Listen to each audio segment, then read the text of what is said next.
doubling on what Dr. Mills said. So, of course, and I appreciate him saying... Mills again, you want me to turn down? Milton? Yes, sir. All right, so Milton.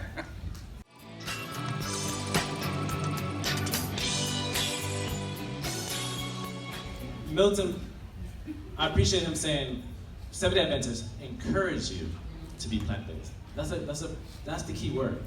Because I used to say that they're supposed to be. But if they read the Bible literally, you wouldn't really be. But we don't take things literally. We kind of pick and choose what we want because I like that chicken, I like that beef, or whatever. So in regards to that, and as far as being a man when it comes to health and the animals, as far as vegan is concerned, how do we identify with that, or how do we even work through that? The one thing that comes to my mind when I think of the animals on a different level, we as Black people in this country were treated less than animals. In the sense that even in Jamaica, animals or even dogs were put out in the yard. You don't bring a dog inside the house. That's how you looked at animals. Animals weren't considered a companion because of how we were treated less than that animal.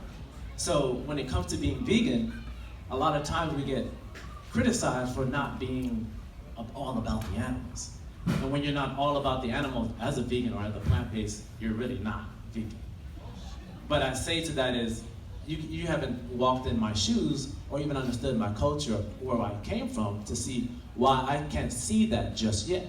Because when I started my plant-based journey, my lifestyle, my vegan lifestyle, I was rocking Timberlands and doing all of that stuff because that's what you do. You know, you kind of go with the trends, you go with the culture. So when I went to my first Veg Fest, someone questioned me on my shoes, are your shoes vegan? And I looked at them like, what? I'm not eating these. That's what I thought about when I thought about vegan. So,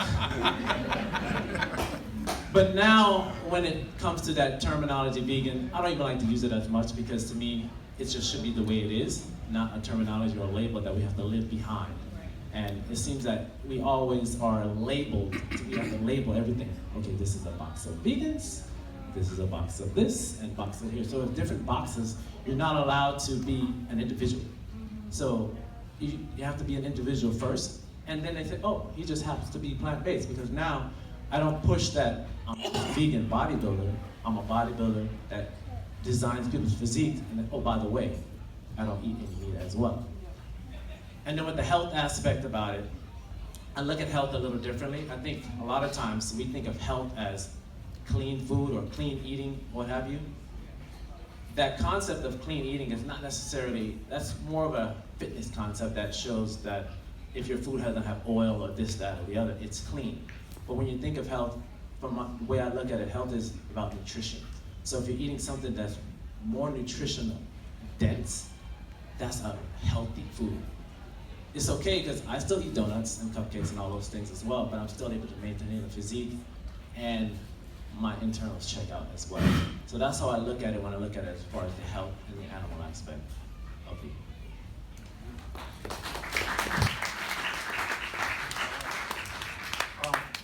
It's a lot of connections, you know, between animal rights movement, you know, and health movement. And touching on what the brothers have already said, adding on to that, I think compassion is the glue. You know, it's hard to have compassion for somebody else when you don't have compassion for yourself. You know, it's a process of being compassionate and then that extending, you know. You have to see a relationship with different things. Like, you know, you can walk past trees and not even feel like, you know, there's a presence in a living being, or you can have a relationship that you like, wow, this oak right now is vibrating, it's talking to me, you know, and that's a process of being aware and having that connection. And as Torre was saying, you know, when you grow up in different cultures, you know, we are trained, you know, in the culture, in the perspective of the culture. So whatever ignorance is running a particular culture, the kids is gonna carry that until we become rebels and see things a little differently and challenge it. So compassion, again, being the glue, you have to have compassion of where people are at in their journey. Right. You have to, you know, you want to grow your heart and your compassion to be able to care about all things, to empathize at least. You know what I mean? We have different religions and some no religion or whatever, but if you can empathize with an ant, if you try to smash it, you know, it's gonna go around your finger. It's not gonna be like, I don't wanna live, you know, it's gonna, you know, and if you know, if you just think about that for a second, right? Because you can say, whatever, I don't care, and I get it, it's rent, it's all these other things that keep, you know, it's on our minds. That's right. But if you find yourself in that mindful space to just say, that ant trying to get to the other ants. He got plans for the evening, you know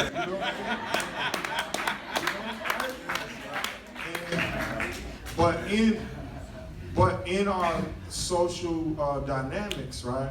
A lot of times we don't have that luxury of that mindfulness because we already caught up in everything else. And something as small as that's white people or whatever else we say. And I understand that we originate from that space, right? Of being connected, right? And being mindful and being compassionate and being empathetic. And that's the goal, is to get back, not to become the judge and the jury of anybody's path and what they're doing, but to know that the greater empathy we have will make us make choices that connect with so many other kingdoms of life, right? And then we be in harmony on a higher level. So that's a goal I strive for. I don't think veganism is, in a health sense, the only path that you can be healthy on. You know, I know people who have had their unique individual experiences with a plant-based lifestyle, and they had to make adjustments for different things. You know, and that might not be, you know, in a group you might not want that to be the case. But if we just be detached and scientific, there are exceptions to everything. And a healthy society is going to be open to that. You know what I mean? And not try to force one thing on everybody. But I think, without a doubt, plant-based, mostly plants, around the world, in our biological makeup, in our scientific makeup, is needed by every cell. So, you know what I mean? I don't want to get too long-winded, but I think the compassion is to allow other people to have their perspective, you know what I mean, while we try to grow our own compassion.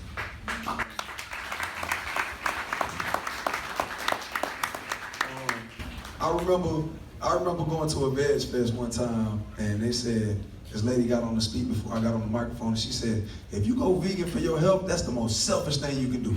And I'm just, my knee tapping, I'm like, bro, I can't wait to get on this stage, right? So, because you gotta understand, in our community, we are dying from health issues, right? So, we're still being treated as like animals in some cases. You know what I'm saying? With police brutality, rights, everything. So, we may, like, in our communities, we may not care about an animal. They used to let dogs loose on us. You know what I'm saying? If you ever bring a dog around 90, yeah, right. 90% of us right now, if dogs walking past, we all looking at the dog like, I know that dog better not bite me. You know what I'm saying? So we worried about, like, you know, human rights issues first, right? But listen, the diet for me alone, I'm a hip hop artist. You know, anytime I take a picture, I'm not smiling, right? Like, you know what I'm saying? And when I switched my diet, the first thing that changed was my mind. I just felt like it was just light. I would wake up and I'm not like, mad. You know what I'm saying? I'm just like, birds are chirping, like, you know what I'm saying? Everything is flowing. I hate roaches. You dig what I'm saying? Listen to what I'm listening to me right now. I still, but I won't kill them now. You dig what I'm, first of all, I won't see them as much. Okay, don't think I live in a dirty house. I I got to a space, like mosquitoes, like anything, I'm just like, come on, man, I'm trying to let you live, you know what I'm saying? I caught myself on the back porch speaking to a damn, like a centipede or something. And I stopped me and I'm like, what am I doing? How did I get here? So the connection, like, we may not care about animals. It's cool. You don't care about animals, cool. We dying from health. Let's go for health. Try switching up your diet. When you switch that diet, compassion gonna grow in your heart. You know, you can't change it. You're gonna start glowing, you're gonna start smiling. Instead of mean mugging somebody that look like you passing, like, what's good, man? How you doing? You know what I'm saying? Like, smiling. So I just think it all started with that diet. Some people are tree huggers. Some people, you know, they want to do it for the environment. Some people want to do it for the animals. Some people want to do it for health. However it is, it's going to grow compassion in your heart. Because the other two, you know, they already have empathy for the earth. They have empathy for the animals, you know. And people that are doing it for the health need to have empathy for themselves, you know, first. But once you do that, it'll open up your heart to care about other things other than yourself. That's what I'm trying to say. So that's all I'm gonna say about that.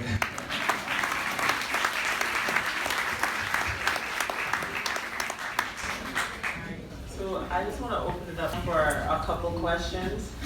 Oh, we got one question right up in the back here. Yes, brothers. Project speak loud. Give thanks to all the brothers. As it relates to black men, there are two issues that black men have about going vegan, and I want you guys to address them. Number one, the muscle mass. Number two, talk to them about the sexual advantage of being a vegan.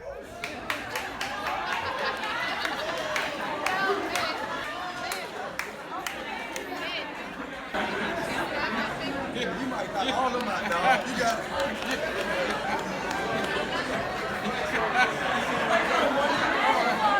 Turn off, man.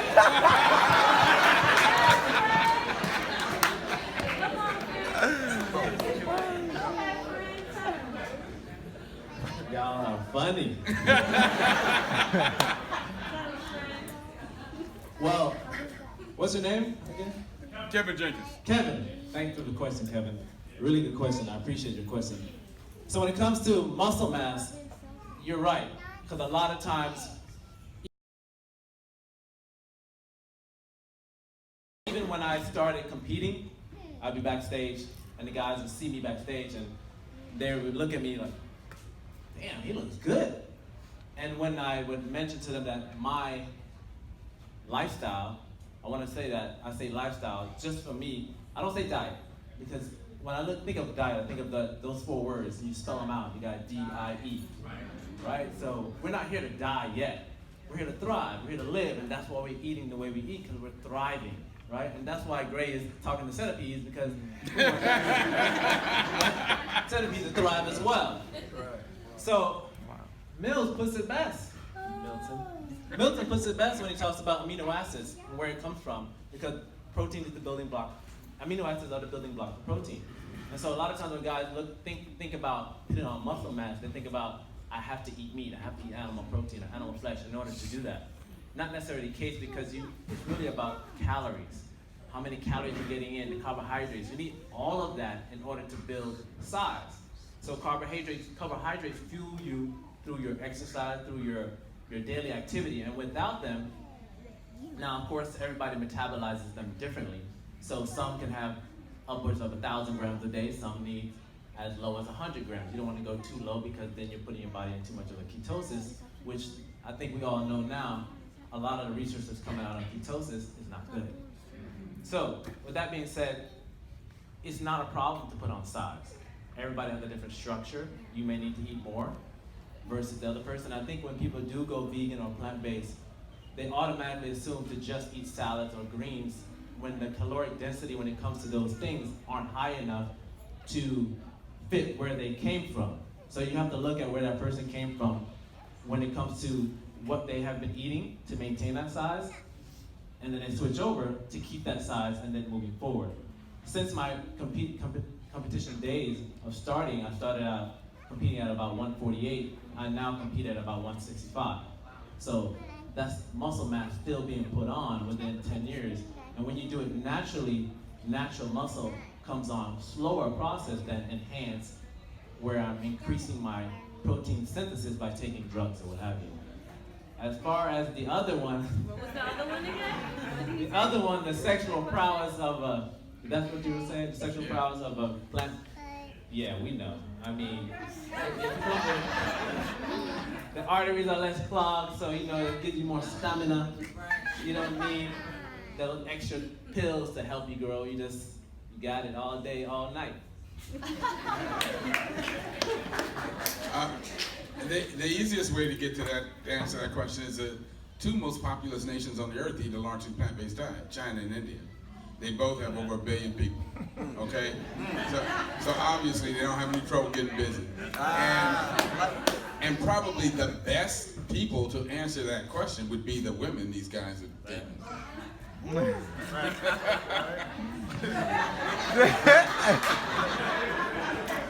You do got new babies, right?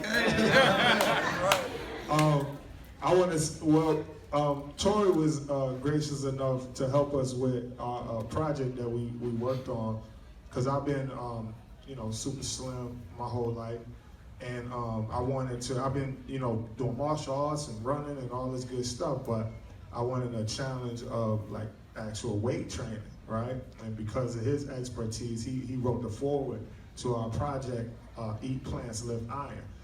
And what I wanted to see, because there's a lot of theories and people say a lot of different things, but I know, like, I've tried to gain, and I'm a slim dude, right? So I wanted to see, can I gain weight on a plant-based diet?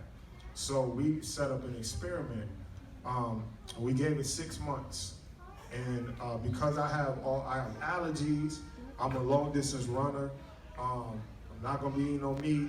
I didn't want to eat powders and all the synthetic stuff in the bottles and all that. I wanted to just be natural, right?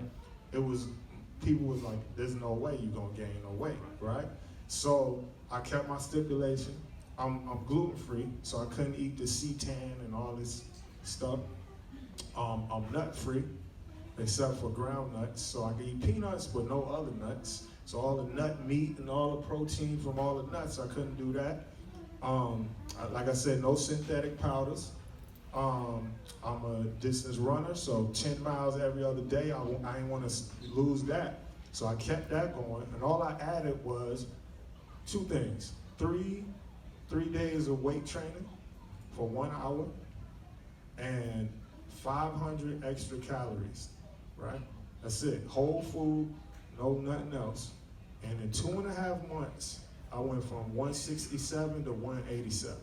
Damn. Right, all plants, and it was crazy. I thought it would take longer. I didn't know if it would work or whatever, right? But with my wife being a nutritionist, and she laid out what I should eat, and because I was thinking I gotta eat 1 billion calories, you know what I mean, just automatically.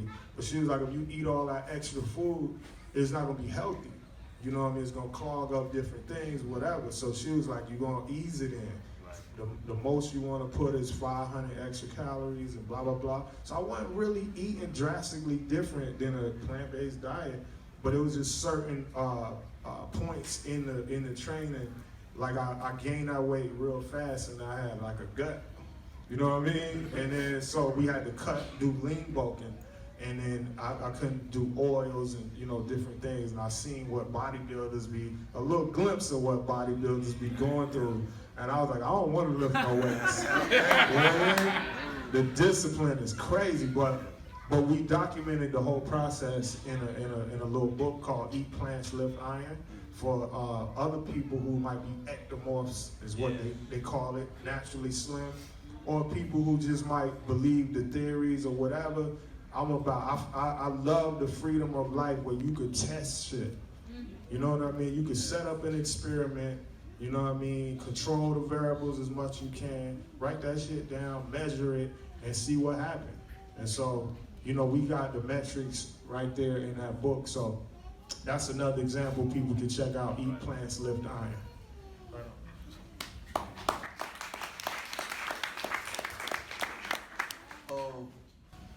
Real quick, I don't need to talk about weightlifting because that brother right there gives me proof. Okay, you can get swole off a plant-based diet.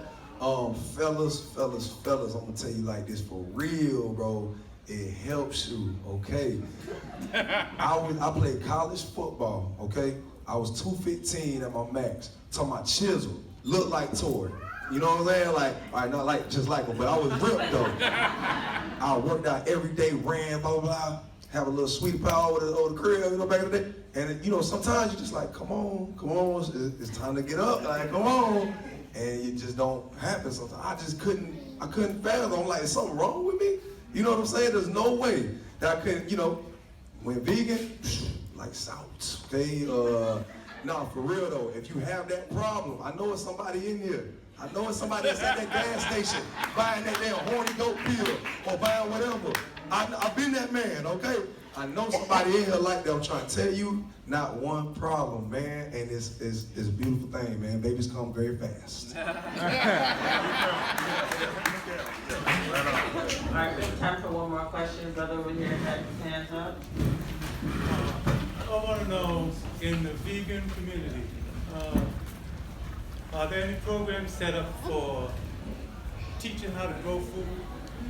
Like hydroponic? Because, you know, we only have like, what, 3 months, 4 months out of the year, you know?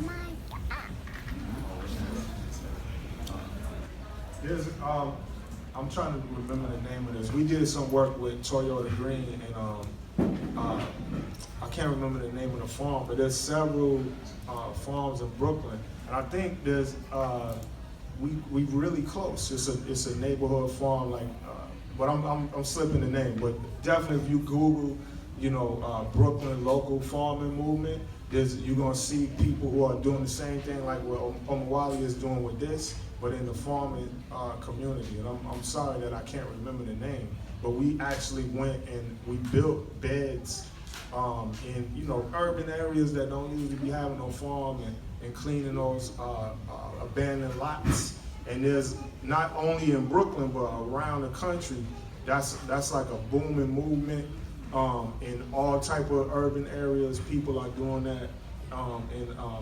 There should be some kind of national like registry or something that people could kind of share information and learn more.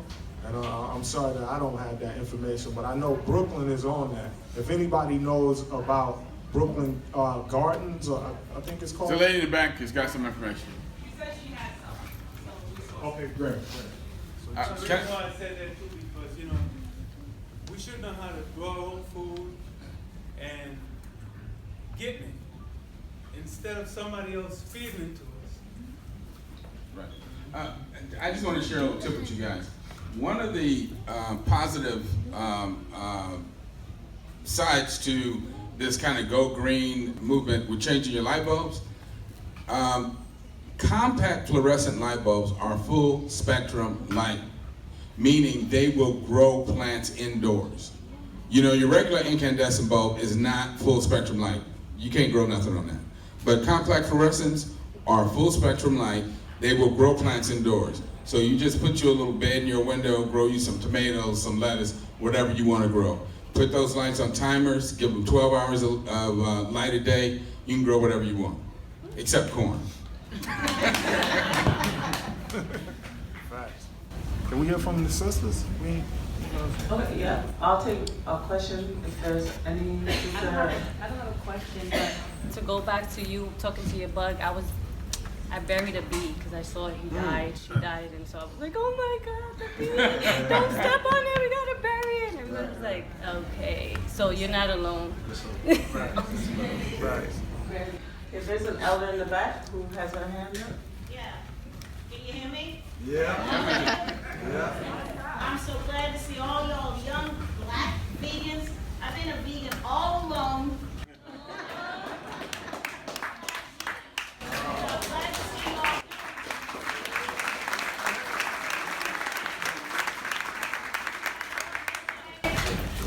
Listen to Mama. Great cosmic mother. And don't kill the little ones, her friends, because they can't kill that. Even the roaches. The reason the roaches don't kill you now is because I asked them not. Keep on going, y'all. It's so great to see all of you. Thank you all so much.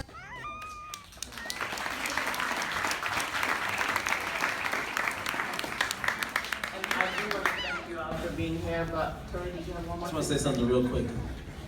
This is like a shameless plug real quick, but I know a lot of guys ask about different sources of protein, and like Stic was talking about taking synthetic proteins, powders, not necessarily the best thing you want to do sometimes. So there's a product out there called Longev, and it's plant-based pea protein crumbles, and it's dehydrated, so all you do is hydrate it, and you can put it into all your meals.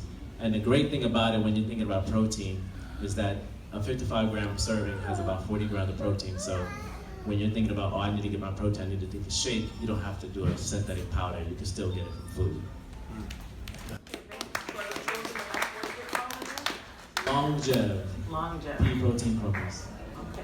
Where can folks get that? Longevbrand.com. And then they actually have a booth outside.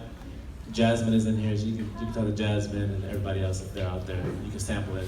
They have there are many different ways you can make it. Well, we do have to wrap up, so Bree, Stic, Dr. Mills, Torre, I want to thank you so much for being here. And